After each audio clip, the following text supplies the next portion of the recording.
Well, hey, how y'all doing?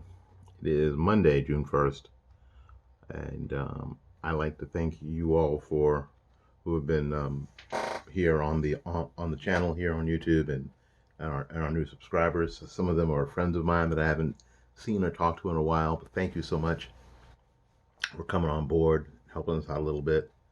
Um, you might not know that our AdSense account got cracked about 4 or 5 years ago, so the number of views and the minutes viewed are not putting any money in our pockets. So this is not why we do it. We do it because we think it's necessary, we think it's needed, and we hope to get a viewpoint out there that is maybe a little different than what most of the people are saying. That's why. Um, it occurred to me actually last night as you look at media treatment, and I'm getting really good at looking at or listening to what people are actually saying and the words they're actually using, and the phrases, because it's super important that we understand the phraseology when we talk about we we've never been we've never been in a time like this before, in an unprecedented time, as this though all those phrases. And the truth of the matter is that none of those phrases are true. None of those things are true.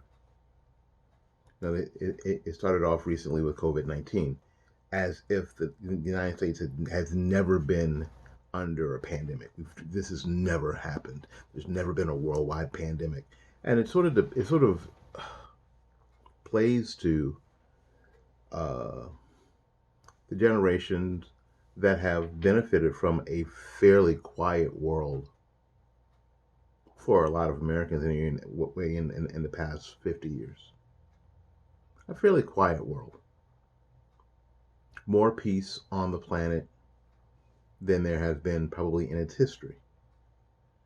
After Vietnam, after the 70s, and we get into the early 80s, only a handful of incidents, really.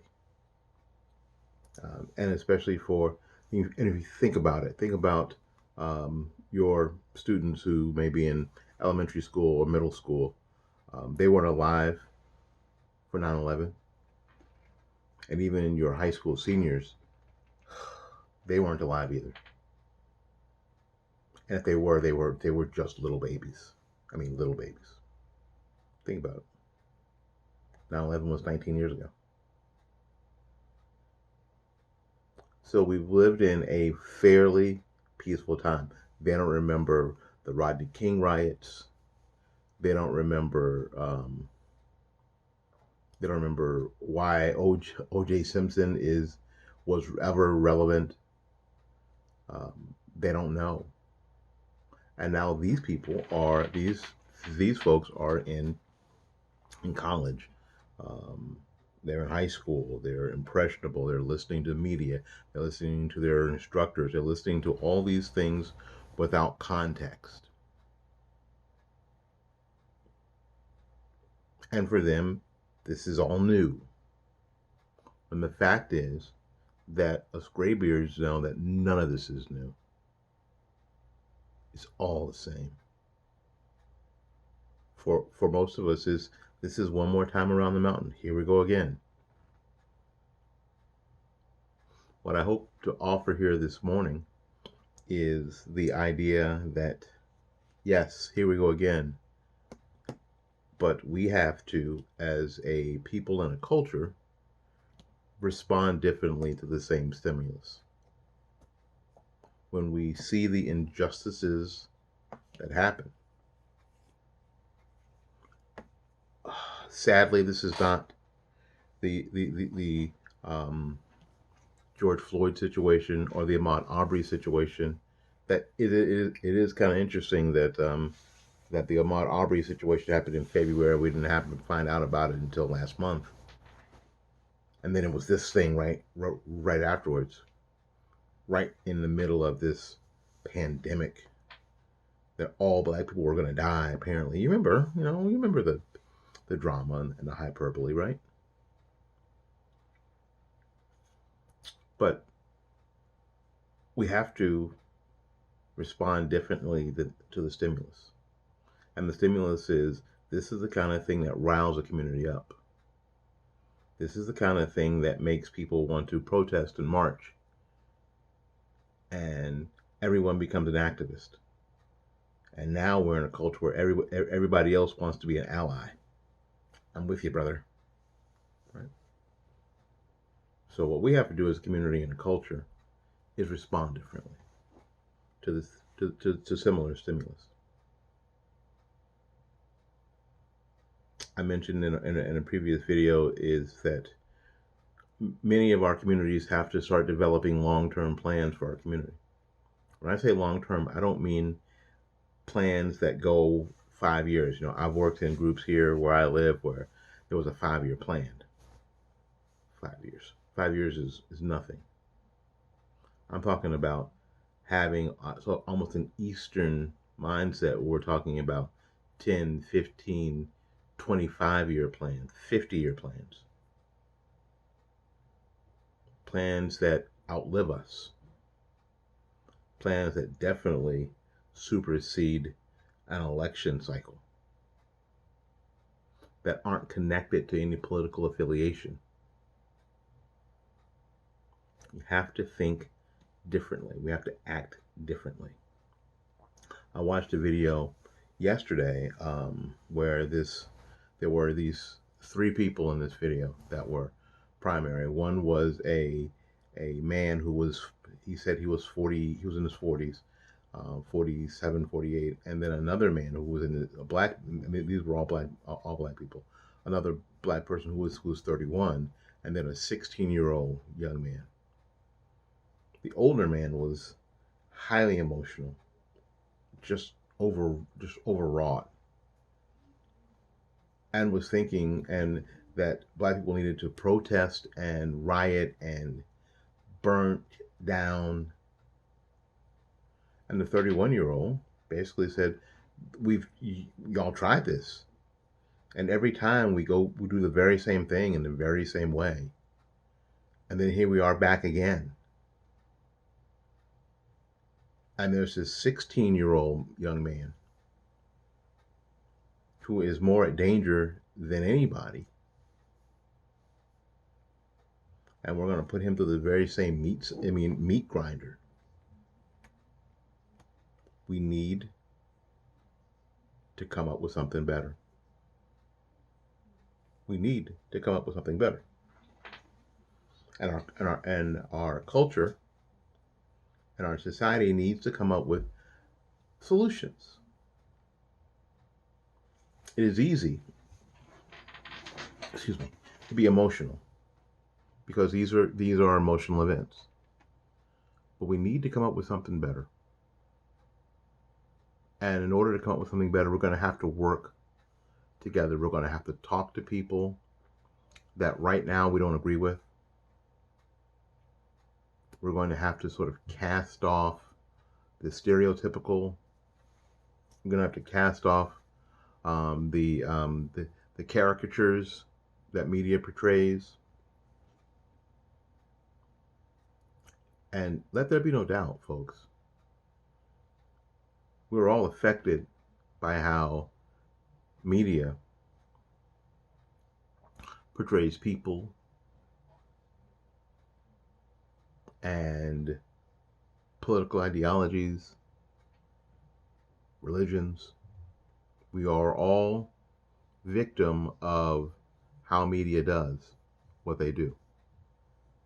What they make you think is important. What they make me think is important. This week, COVID-19 was off the front page. Did you notice that? Did you notice? COVID-19 was off the front page. Completely. Absolutely, completely off the front page. Was it because the protests and the riots were more important? Well, it was more important to mainstream media because it got eyeballs on their websites, it got eyeballs on their TV stations, it got eyeballs, and then people were picking up newspapers, and people were going to YouTube and watching videos, and people were going to Instagram and Facebook and watching videos and looking at advertisers, folks. And what you've noticed here on the bottom third of this screen, there are no advertisers. Having my AdSense account crapped 4 or 5 years ago has been freeing because I can, if two of you watch this video, yay. If 2,000 of you watch this video, fine, super. If nobody shares this video with their friends, fine. If all of you do, that's better. It doesn't put any money in my pocket. It doesn't take any money away from Google or YouTube. It doesn't. It's kind of freeing. But we have to be really careful of how media molds these discussions. I've said this before to you. I'm going to say it again. With my first real interview was with a guy named Andrew Breitbart. Ever heard of him? He told me this. He told me that whoever controls the narrative controls everything. And right now, media is controlling this narrative. And the narrative behind these riots are that these are disenfranchised, angry, hurt black people who have somehow decided that it is a good idea to burn down their own damn neighborhood. And not only that, is that we ought to support their efforts, which is why the Biden campaign and other forces are paying bail money for people who get arrested. Because hardly anybody is getting arrested for peaceably assembling and standing in a park or in front of a police station holding up a sign. People aren't getting arrested for that. Now, there used to be a time in this country where, yeah, people got arrested for walking down the street. People got cracked in the head. People had dogs sicked on them. People had fire hoses tossed at them for standing in the street. And yes, I've seen the video where people were standing on their front porch in Minneapolis and got pelted with paintballs. I've seen that. So don't tell me about it because I've already seen it. But for the most part, peaceful protests are happening all over the country, and while they're peaceful, there's no police interaction. In some cities, the police are actually walking with the protesters. You hear me? So we have to be really careful, super careful, that the media isn't molding these events in a way to suit them.